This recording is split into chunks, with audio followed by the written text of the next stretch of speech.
Imaginen un mundo donde la fe impulsa a miles a marchar por continentes, arriesgándolo todo para recuperar Tierra Santa. A finales del siglo XI, el llamado a las armas del Papa Urbano II encendió Europa. Caballeros y plebeyos por igual partieron hacia Jerusalén, una ciudad sagrada para 3 religiones. Nació la Primera Cruzada, un capítulo extraordinario de ambición, devoción y conflicto brutal. Los cruzados no eran un solo ejército, sino un mosaico de grupos, cada uno con sus propios líderes y motivos. Lucharon a través de Anatolia, sitiaron ciudades como Nicea y Antioquía, y soportaron penurias inimaginables. Sin embargo, su creencia en una misión divina los impulsó. Su objetivo, Jerusalén, el corazón espiritual de su mundo. En 1099, el maltrecho ejército cruzado llegó a los muros de Jerusalén. El asedio fue desesperado y sangriento. Cuando la ciudad cayó, siguió una masacre, una mancha oscura en su causa sagrada. De esta violencia, surgió una nueva entidad política, el Reino de Jerusalén. Una pizca de la Europa cristiana trasplantada al Medio Oriente, fue una creación audaz, casi imposible. El reino era un estado feudal, modelado a la europea, pero rodeado de poderosos imperios musulmanes. Su primer gobernante, Godofredo de Bouillon, rechazó el título de rey, llamándose a sí mismo defensor del Santo Sepulcro. Creía que ningún hombre debería usar una corona de oro, donde Cristo usó una corona de espinas. Sus sucesores no serían tan modestos, convirtiéndose en reyes de un reino que simbolizó el poder y el conflicto cristianos durante 2 siglos. El reino de Jerusalén se mantuvo como un símbolo de fe, ambición y violencia. Su historia es de resistencia, transformación y lucha constante. Durante casi 200 años, fue un campo de batalla de culturas y religiones. El legado del reino es un testimonio del poder y el peligro de la creencia. Fue un experimento notable y violento en el corazón del mundo medieval. La historia del reino de Jerusalén comienza con fuego, fe y el choque de civilizaciones.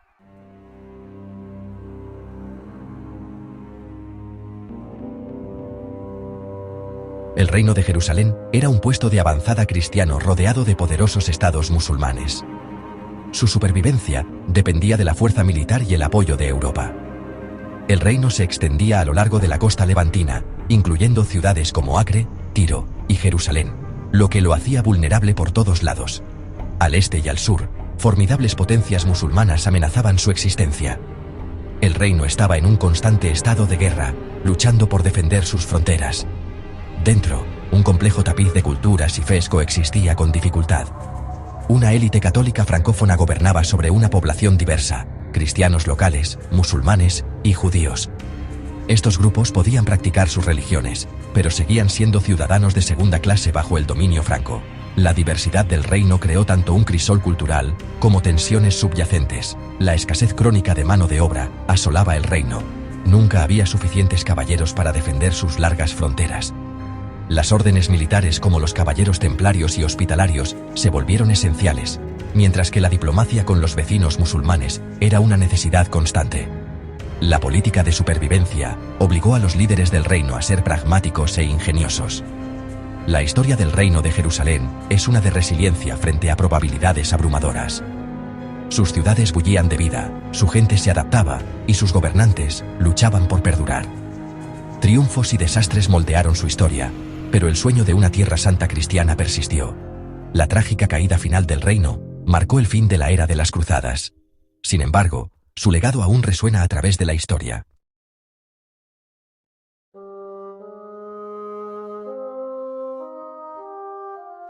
Después de la brutal conquista de Jerusalén, en 1099, los líderes cruzados se enfrentaron a una pregunta crucial.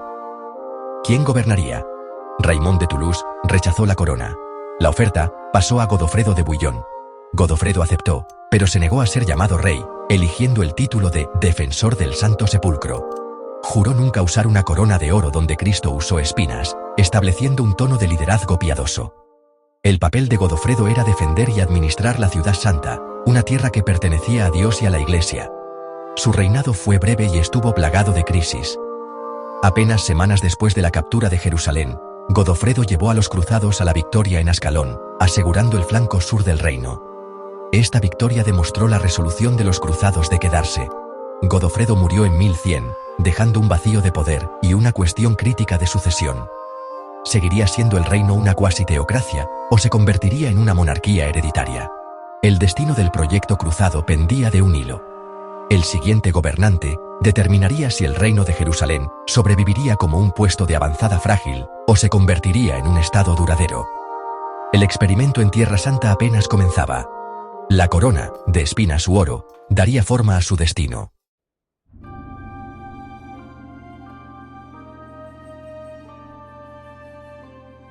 Con la muerte de Godofredo, sus partidarios actuaron rápido para evitar que el patriarca tomara el poder. Llamaron al hermano de Godofredo, Balduino de Boulogne, un líder pragmático y ambicioso. Balduino dejó Edesa y marchó a Jerusalén, reclamando su herencia por la fuerza y la astucia. A diferencia de Godofredo, Balduino no tuvo reparos en ser rey. El día de Navidad del año 1100, fue coronado rey de Jerusalén en Belén. Este acto estableció el reino como una monarquía hereditaria, cambiando el poder de la Iglesia al rey. Balduino primero demostró ser un guerrero y estratega incansable, expandiendo las fronteras del reino a través de campañas implacables.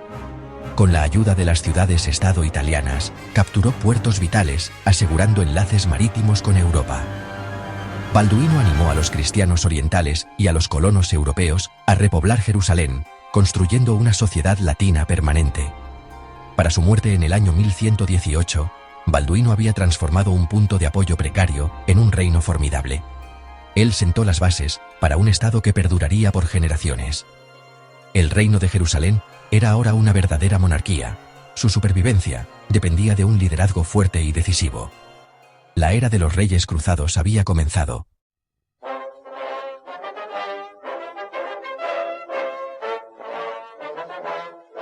Con la expansión de las fronteras, el siguiente reto fue construir un gobierno que funcionara.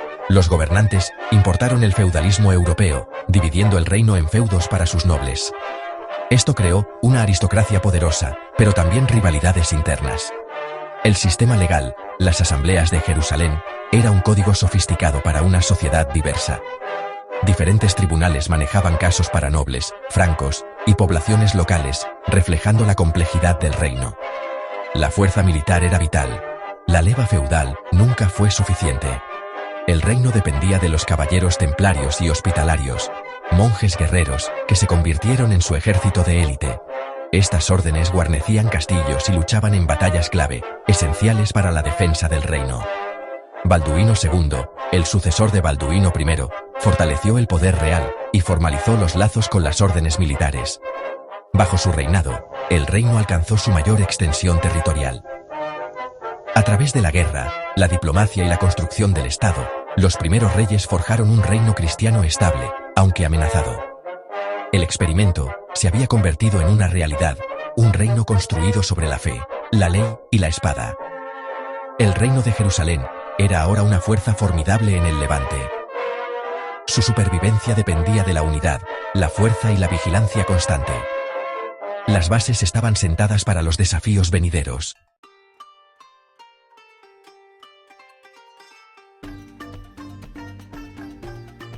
El reino de Jerusalén era un mosaico de culturas y creencias. Los gobernantes cristianos latinos eran una pequeña minoría entre los cristianos nativos, musulmanes y judíos. Los cristianos ortodoxos griegos, armenios y siríacos desempeñaron papeles vitales en la vida diaria y la economía. Los campesinos musulmanes continuaron cultivando, ahora pagando impuestos a los señores francos. En las ciudades, los artesanos y comerciantes musulmanes mantuvieron sus medios de vida bajo los nuevos gobernantes. Prevaleció la tolerancia pragmática. Los francos necesitaban a la población local para sobrevivir. Las comunidades judías, devastadas en 1099, se restablecieron gradualmente, contribuyendo a la artesanía, el comercio y la medicina. Todos los grupos no latinos eran ciudadanos de segunda clase, pero su presencia enriqueció la cultura del reino. La coexistencia era incómoda, con profundas divisiones religiosas y culturales. Sin embargo, la vida diaria vio una interacción sorprendente e incluso integración. Los mercados bullían con el comercio, la gente compartía técnicas y costumbres. Surgió una cultura levantino-franca única, que mezclaba Oriente y Occidente. El reino era una verdadera sociedad fronteriza, a diferencia de cualquier cosa en Europa o el Medio Oriente. Su diversidad fue tanto su fortaleza como su mayor desafío. El reino de Jerusalén fue un cruce de caminos viviente de civilizaciones.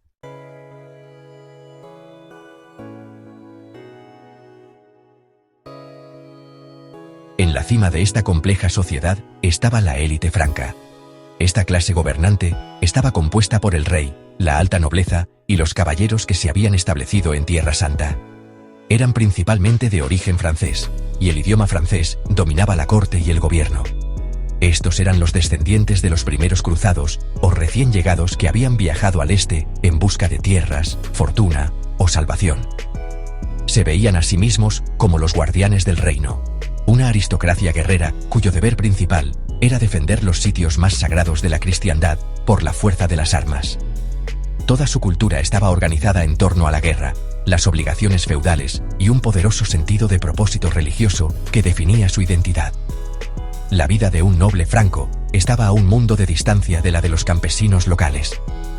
Vivían en casas señoriales fortificadas en el campo o en grandes residencias dentro de las ciudades amuralladas. Su tiempo se dividía entre la gestión de sus propiedades, la participación en la política de la alta corte y, sobre todo, la preparación para la guerra. Desde temprana edad, los hijos de la nobleza eran entrenados en equitación y combate, preparándose para convertirse en caballeros. Una parte importante del año la pasaban en campañas militares, ya fuera asaltando territorio musulmán, defendiendo las fronteras o asediando fortalezas enemigas. Era una vida de privilegio, pero también de constante peligro y una inmensa responsabilidad para la defensa del reino. Las mujeres francas de la nobleza también desempeñaron un papel crucial, aunque diferente. Aunque no luchaban, eran fundamentales para el tejido social y político del reino. Eran responsables de la gestión de vastos hogares y propiedades, especialmente cuando sus maridos estaban lejos en la guerra. Los matrimonios eran poderosas herramientas políticas, utilizadas para forjar alianzas entre familias nobles y asegurar la sucesión de propiedades y títulos. Mujeres como la reina Melisende, quien gobernó como regente y luego como reina por derecho propio a mediados del siglo XII, demostraron que las nobles podían ejercer un poder e influencia significativos, moldeando el destino del reino a través de su inteligencia y habilidad política. A pesar de su posición dominante, los francos se vieron obligados a adaptarse a su nuevo entorno. El clima cálido del Levante les obligó a cambiar su estilo de vestir, adoptando telas más ligeras y ropa más holgada. Su dieta incorporó alimentos locales y sus hogares fueron construidos con características arquitectónicas de Medio Oriente, como paredes gruesas y patios abiertos para mantenerse frescos. También tuvieron que aprender a navegar la compleja red de costumbres locales y participar en la diplomacia con sus vecinos musulmanes. Este proceso de aculturación significó que, a lo largo de generaciones, los francos de ultramar, la tierra más allá del mar, se volvieron distintos de sus primos en Europa, una clase gobernante única moldeada por las realidades de la vida en Tierra Santa. La economía del Reino de Jerusalén se sostenía en tres pilares: agricultura, comercio y peregrinación. Las fértiles tierras producían trigo, cebada, olivos y uvas, mientras el comercio internacional florecía en puertos como Acre y Tiro. Miles de peregrinos llegaban cada año, trayendo riqueza y apoyando una vibrante industria de servicios. Estos pilares se reforzaban mutuamente, creando una economía dinámica, aunque vulnerable a la guerra y la inestabilidad.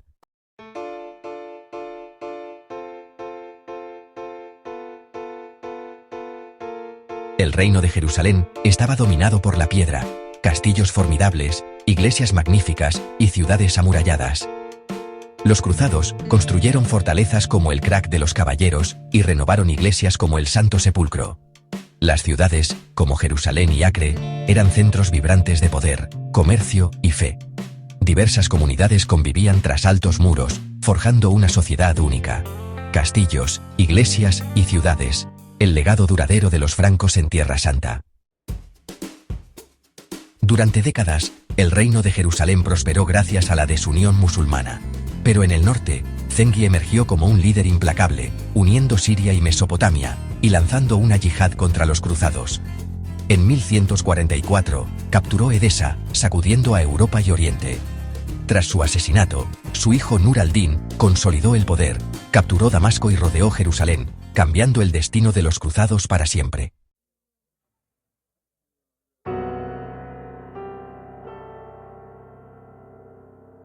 La caída de Edesa en 1144 horrorizó a la cristiandad.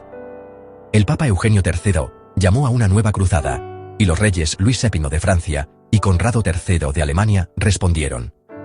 Pero la Segunda Cruzada fue un desastre, desunión, derrotas y un asedio fallido a Damasco. Los ejércitos cruzados regresaron a Europa en desgracia, dejando a Jerusalén más vulnerable que nunca.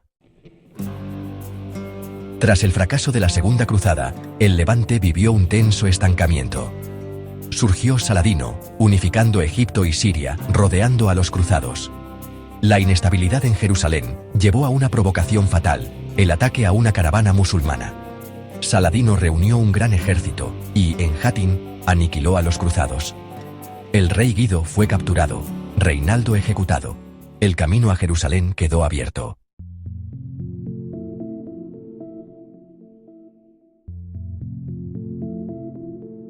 Tras la derrota de Hattin, el reino de Jerusalén colapsó rápidamente. Saladino tomó Jerusalén, pero permitió a los habitantes pagar rescate y a los peregrinos cristianos visitar la ciudad. Europa respondió con la Tercera Cruzada, liderada por Ricardo Corazón de León, Felipe II y Federico Barbarroja. Acre cayó tras un largo asedio, asegurando una base para los cruzados. El Tratado de Jaffa permitió peregrinaciones cristianas, pero Jerusalén siguió bajo control musulmán. El reino cruzado sobrevivió, reducido a una franja costera centrada en Acre. Tras la Tercera Cruzada, el reino de Jerusalén quedó reducido a una franja costera, el reino de Acre. Acre se convirtió en su capital, un bullicioso centro comercial y fortaleza. Sin embargo, la riqueza ocultaba rivalidades internas y decadencia política. Pronto, una nueva tormenta se gestaba en Egipto. Los mamelucos, una fuerza implacable, estaban a punto de cambiarlo todo.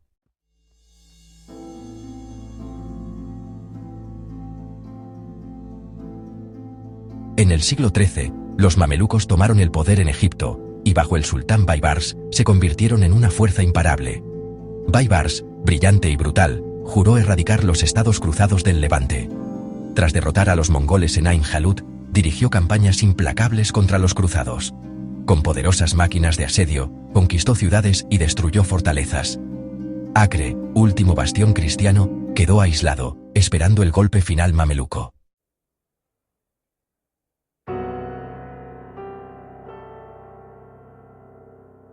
El final llegó en 1291.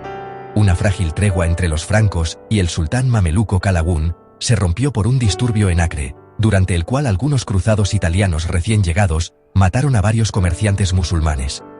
Este incidente proporcionó el pretexto que el nuevo sultán, Al-Ashraf Khalil, necesitaba para cumplir el juramento de su padre de borrar a Acre del mapa.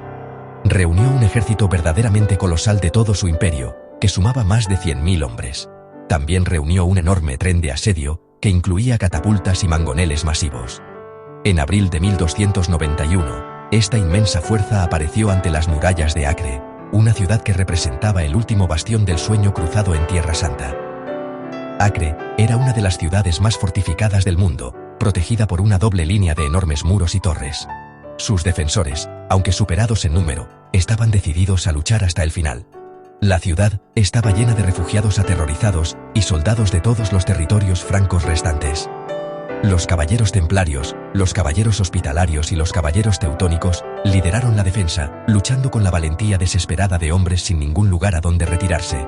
Durante semanas, lograron contener el asalto mameluco, lanzando audaces incursiones nocturnas y reparando furiosamente el daño causado a las murallas por el implacable bombardeo de las máquinas de asedio mamelucas. El ejército mameluco, sin embargo, era simplemente abrumador. El sultán Al-Ashraf Khalil dirigió un asedio sistemático y paciente. Sus ingenieros trabajaron incansablemente para socavar las torres principales de la ciudad, mientras su ejército lanzaba ola tras ola de asaltos contra los defensores asediados. El 18 de mayo de 1291, después de más de un mes de brutales combates, los mamelucos lanzaron un ataque final y decisivo. Rompieron la muralla exterior y se adentraron en la ciudad. Lo que siguió fue una batalla desesperada y sangrienta, calle por calle, mientras los defensores restantes eran empujados hacia el mar. La ciudad cayó en el caos, con escenas de horrible masacre y civiles aterrorizados, tratando de escapar en barcos sobrecargados. La última resistencia se libró en el enorme complejo fortificado de los Caballeros Templarios al borde del mar. Durante 10 días más, los templarios resistieron, pero su posición era desesperada. Los mamelucos socavaron la gran torre, y al asaltarla, toda la estructura se derrumbó, matando tanto a los últimos defensores como a los atacantes. Con este último acto de desafío, la defensa de Acre terminó. La ciudad fue completamente destruida, sus murallas derribadas, su gente masacrada o esclavizada. La caída de Acre marcó el final. Las ciudades francas restantes se rindieron sin luchar. El experimento de 200 años del reino de Jerusalén había terminado, arrasado por una marea final de violencia y fuego.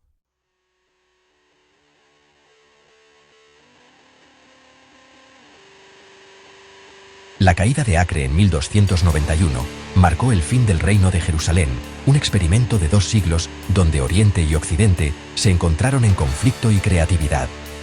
Sus castillos y ruinas aún vigilan el paisaje, testigos de fe, conquista y coexistencia. Estos ecos de un reino perdido siguen inspirando leyendas y asombro hasta hoy.